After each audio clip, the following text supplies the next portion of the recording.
เดินไหมดีแทงดูดีกีตาร์ก่อน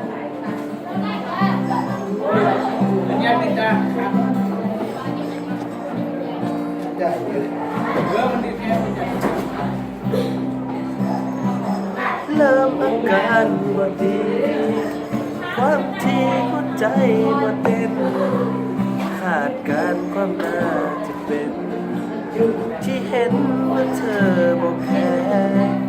บ่ได้มีอาการแทรกซ้อนบ่มีแม้ห้อยบาดแผลแต่เป็นอย่างคือเจ็บแท้คือจังสิตายโอ้สมองเบลอมันเธอบอกว่าเลิกกันอาการโทรมากระทันหันเขาขัน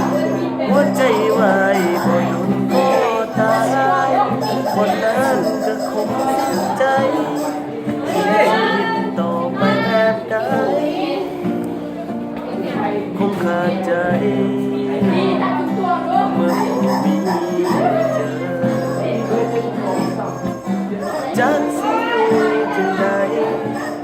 ชีวิตอ้ายจังสิลอยสายใจยังเฝ้ารอก่อนที่ว่าพอเจ้าสิไปบ่เขาดีกว่าเมื่อสิพังแต่เป็นอย่างว่ารู้ตนกันก็สักกันแค่บ่สมองเบลอว่าเธอบอกว่าเลิกกันอาการโทรมากระทันหัน เฮ้ย เข้ากันหัวใจไว้บ่โดนก็ตายบ่นานก็คงสิ้นใจ